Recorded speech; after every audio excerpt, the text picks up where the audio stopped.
the worst year for a lot of us for our mental as well as physical health. So joining us this morning is best-selling author, coach, and fitness expert, Lisa Goldenthal. Hello and welcome. I'm Lisa G, your host. You're at the top of your game, yet the game is changing faster than ever. Strategies that got you here aren't the ones that'll keep you here. The pressure is relentless and the fear of obsolescence looms large. That's why I'm here. Welcome to the new podcast series, Disrupted: How to Be Gritty and Unlock Performance. This is your chance where I sit down with today's top experts in business, mindset, wellness, and success to help you master disruption and thrive. Thanks for coming, and I'll see you soon.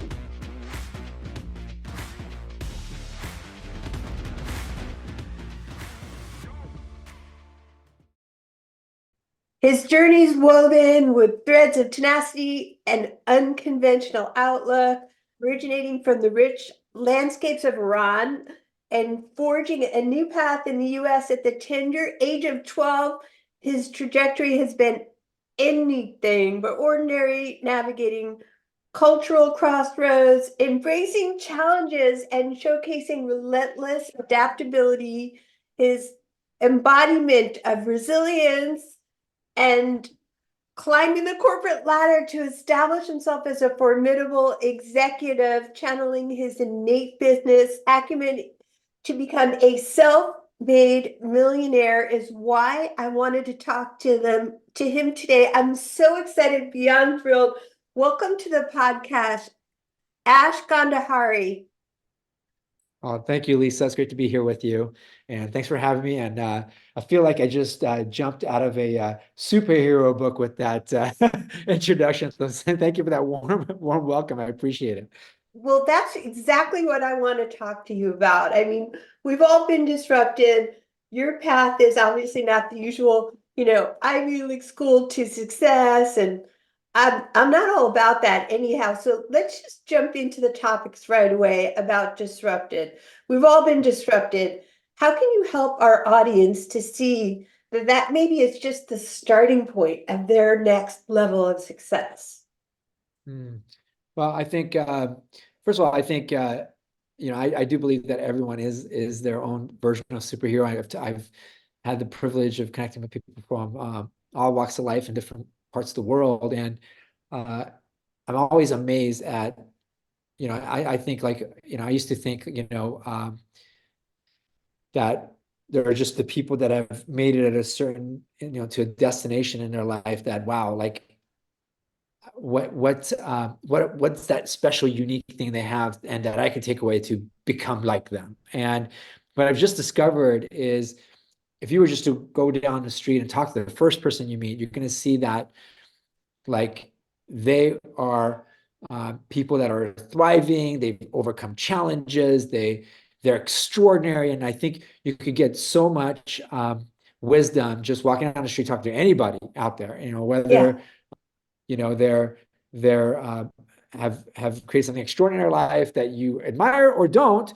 When you look for the story within them, you will find that there is just so much uniqueness and so much wisdom that you can gain from everybody in the world. And so walking through that for me, to give something of wisdom from my journey is that whatever difficulty you may be facing, and you should be facing difficulties.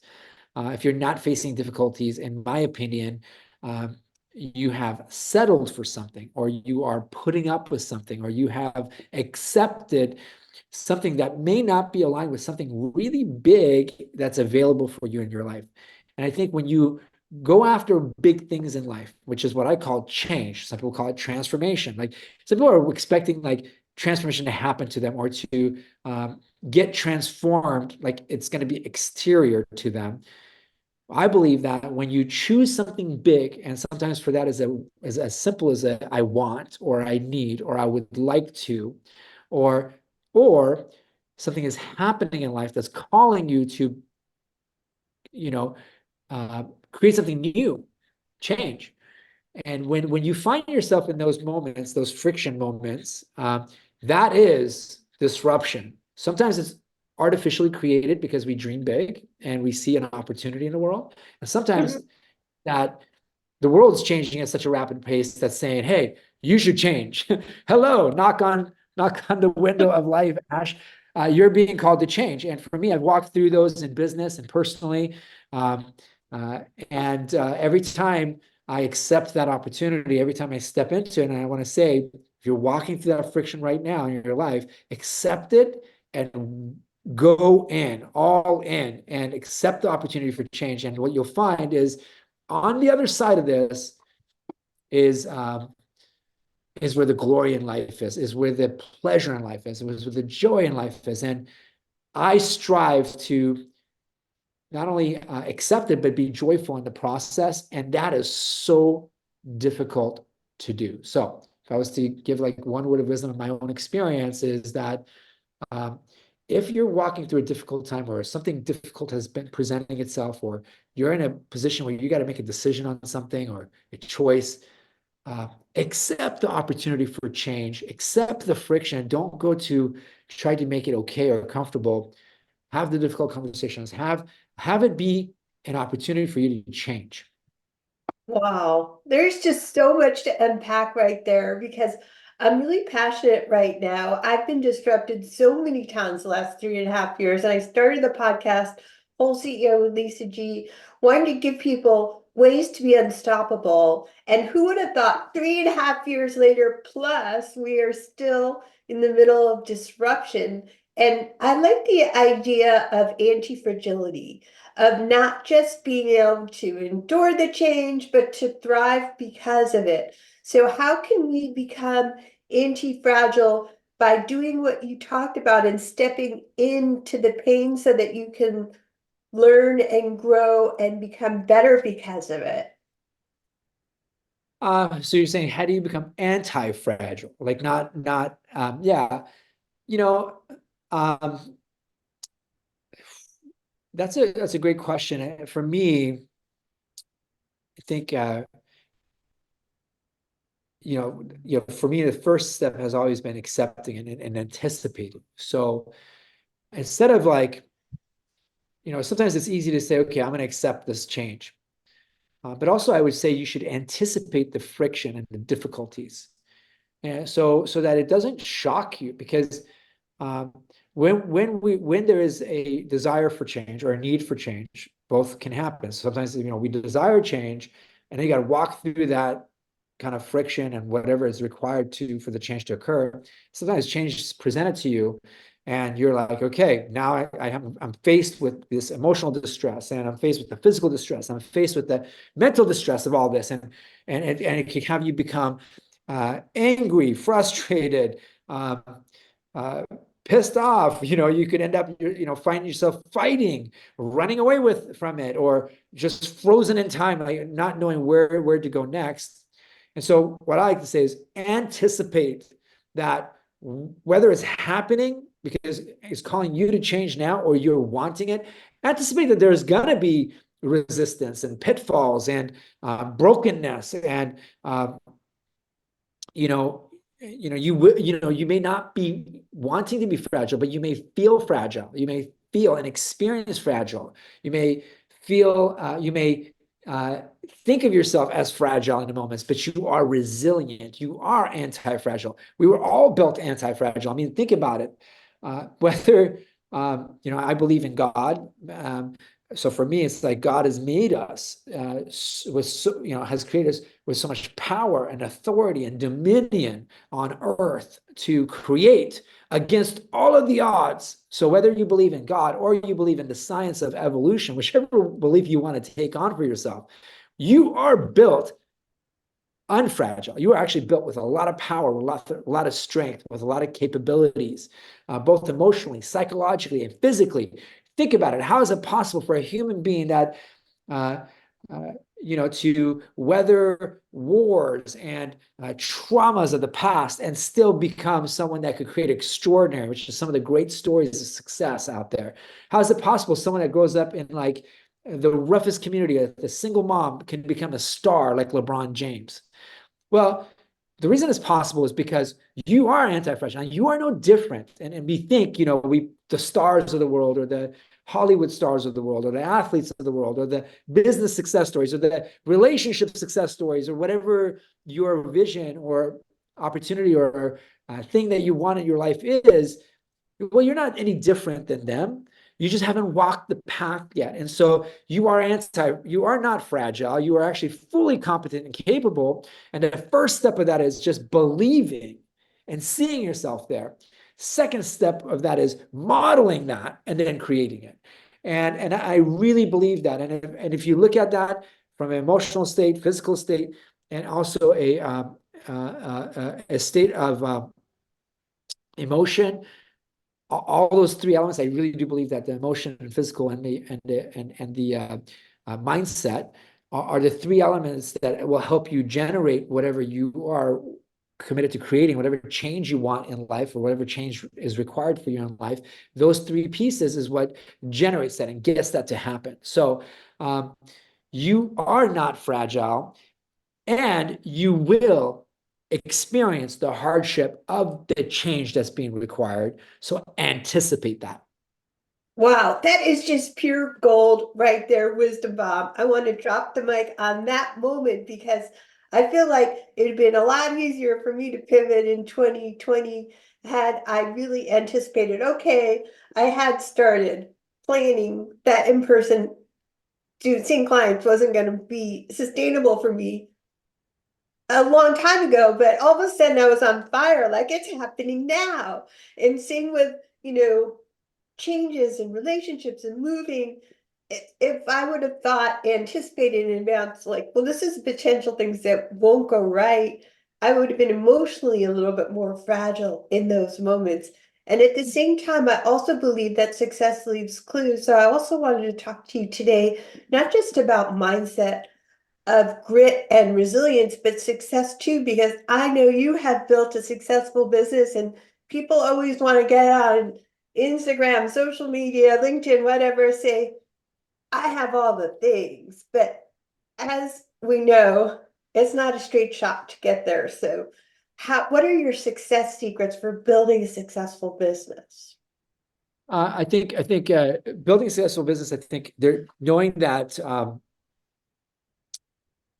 I think a lot of people invest the time, like when they're looking to start a business, and if they haven't been an entrepreneur in the past, they invest a lot of time on the planning. And for me, what I've realized is, you could plan forever and you could try to perfect the plan, but the plan will change. If you were building a business, let's say, when COVID happened, that plan changed really fast. You know, it should have changed. There's a lot of people that wanted to build a physical business, and then boom, COVID happens, and you're about to open up your restaurant, and boom, you got to be on shutdown, and now you have a staff, you've got a restaurant to manage, you got bills to pay, etc. So, number one is, I think you got to launch fast, you got to be moving fast, you got to generate with speed, and then there's that polarity of, sometimes there's this idea of like, fast is slow and slow is fast. So, I think people struggle with like leading these two things. But if I was to say what makes a business successful, I'll tell you what the number one thing that I believe makes a business successful as you're building is you. You're the most important element in building a business. And if you do not have you right, and what I mean by that is, if you're not really in relationship with you as a leader, that you get to pave the path and you got to be quick and rapid to adjust as needed. If you're not working on you constantly, meaning you're not working on growing, giving, contributing, and also causing, if you're not in relationship with you and your leadership at that level, well, hate to say it, you will be challenged along the journey to grow. And you will have to, I'm not saying have to, but I will say this, you will get to and accept that opportunity for growth constantly. And you got to walk through that constantly. And as you go forward, and that's why you see people that have been business leaders that have had 100,000 could do it again, or have had 1 million can do it again, have had 10 million can do it again, have had 500 million can do it again. But those that are walking through those markers that I just expressed to you, which is, I believe it's, 10K, 50K, 100K, 500K and above, when you're going through those benchmarks, it's going to require you to change faster and faster and faster. So once you've done it once, you can repeat, but going to that next caliber, you got to change again. Wow. I guess it's like whatever got you here to this point, if you're not really where you want to be, isn't going to get you to the next point without that kind of a mindset, the growth mindset, right? Exactly. That's what I've noticed, at least on my journey. Yes. Okay, any final wisdom bombs you want to drop on our audience about having that kind of a mindset, like to be more adaptable, anti-fragile, have that kind of grit and resilience that is required for unstoppable, unbreakable, unshakable success right now? Yeah, like I said, one of the things that for me, the most important thing is you working on you and changing frequently, which is why I created what I call this growth planner concept, which is it's not I think a lot of people focus on doing. It's like, okay, I'm building a business, so I should do Instagram, or I should do Facebook, or I should build my audience, and I should have a good product, and I should attract an audience and present it this way. And I want to go from what I should do and the to-do list into who do I need to become list. And so that process of becoming is really essential as you continue to build your ideas and start building your business, your family, and leading your life in every area. So it's not like, here's my business, here's my family, here's my life, here's my fitness. It's like, who am I becoming over and over and over, and peeling the layers of those onions open. And for me, it's come down to these three growth categories, which is your emotions got to change, your mindset's got to be on point, and your actions got to be on point. And so I've created this like free daily planner, which I'll share with your audience, which is getmyfreeplanner.com. It's free to everyone that's watching here. And it's so free that I don't even have the video up, so just opt in and accept it. But this planner will walk you through every day, is asking you some questions about where you need to change and how to focus your day in a way that gets the most important things completed versus you being a reactive leader in your life and in your business you're building out. So being focused on the important things will have you build your character, have you grow yourself as a leader and entrepreneur in your business. And that, I think, is the most important thing to focus on as I leave your audience. Ash Ghandehari, you are so amazing. There's so much wisdom. I hope you guys are taking notes and that you listen to this over and over again. Is there anywhere else you want people to connect with you besides the free gift? Yeah, so getmyfreeplanner.com is the spot. So get this free planner. Once you go and get myfreeplanner.com, of course, I'm going to give you a newsletter from time to time. So just watch for me in your emails as they come in, and watch for Ash, and I'll be able to support you on your journey as you continue to build with these different ideas and different challenges that I'm facing in the different businesses that not only am I involved with, but committed to building out. And so you'll see one of my latest businesses coming out, High Burst, is an electrolyte drink. So if you're looking to get energy and power up your day, that will be something that will be interesting to you as well. Okay. All right. Thanks, Ash Ghandehari.